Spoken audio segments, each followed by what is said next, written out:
Well, hey, my friend, have you ever wondered how to get found by your ideal client on Instagram? Well, I'm going to break that down for you today and give you some simple tips of how to start getting found on this incredible platform here today on 5 Minute Mentoring.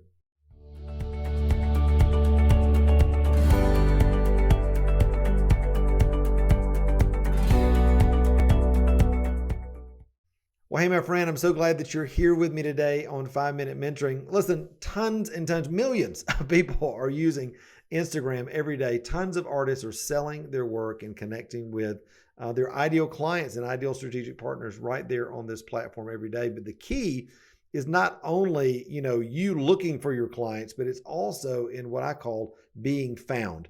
You got to find your clients, but also you got to be in a place to be found by them in the natural place that they're looking. And when it comes to Instagram, the easiest, best way to be found is by using what Instagram calls hashtags.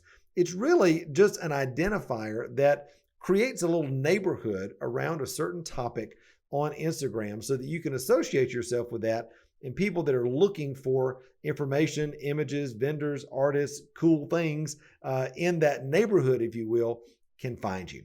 And so the first way that I want to tell you to actually start being found is start doing some research. If you're an artist and you're wanting to be found, look for other artists out there that have larger Instagram followings. Look at the hashtags that they're using.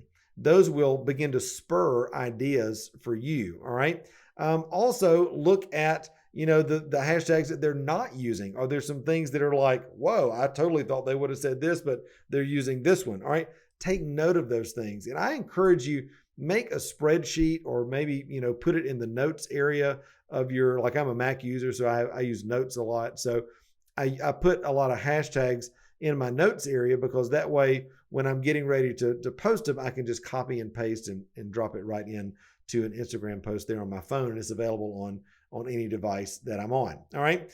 So doing the research and looking at other artists that are doing what you're doing and finding out what popular hashtags they're using. That's a huge, pretty quick way to find out some relevant hashtags. And then, of course, as you're using, kind of the auto suggestion tool in Instagram, that is, as you're typing in different hashtags in their hashtag area, you'll start to see recommendations that they're giving you as well for ones that you might want to research and consider.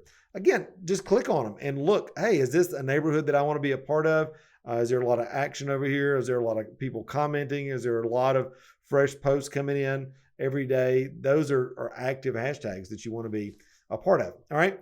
Number two, don't only look at other artists. All right. Look at people who are in your niche of clients. All right. The niche that you're trying to get in, for me, for example, is like luxury mountain home owners, because I know people in my experience that have luxury mountain homes here in Western North Carolina are ideal clients for my baskets, for my woven sculptures, for my big wall hangings, installations, things like that. So I want to find out what other things they're looking at. I want to find out, are there a mountain, luxury mountain home hashtags? Are there luxury mountain home magazines?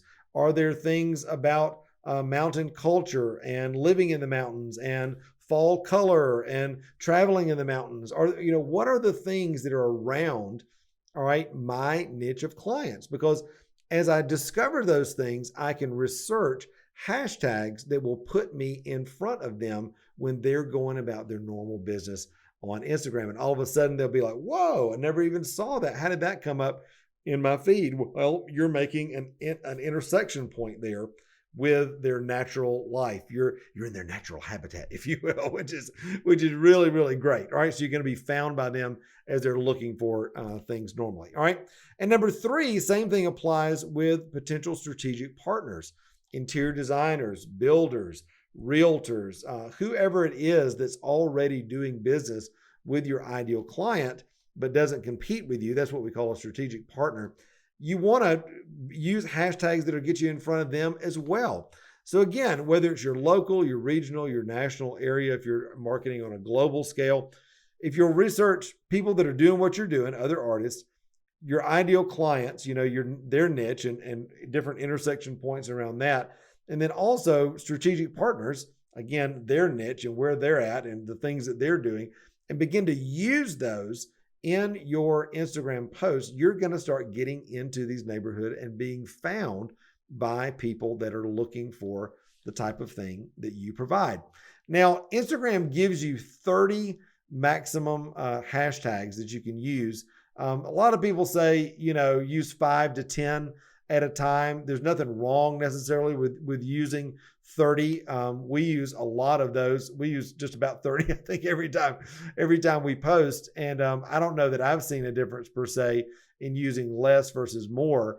But be selective about the ones that you're using and keep record so that you can start, seeing, okay, how does this group of hashtags work versus this group of hashtags? How does it work when I post, this kind of image versus that kind of image? If I do a reel versus a story, versus going live on IG, on Instagram, or using IGTV, or whatever it is that you're using, keep a record and go back after a month and say, okay, let me look at my stats. What actually is getting me traffic? What's actually getting me likes and comments? All right, that's huge, because the more you do it, the more you find out what works and what doesn't work. And what is working, you can turn that around and continue to do it more. All right, don't be afraid of hashtags. They're just, again, a little neighborhood on Instagram that if you'll begin to use them in your posts and in your reels and in your stories and all that, you'll begin to get associated into those places that you want to, and you can be found by your ideal client on this really powerful platform. All right. Hey, listen, when you start using the hashtags, make sure to use the hashtag The Thriving Christian Artist. All right. We would love to see what you're doing. That'll let me know what you're doing out there, and we can follow you. You can follow us and have a big old time here on Instagram. All right.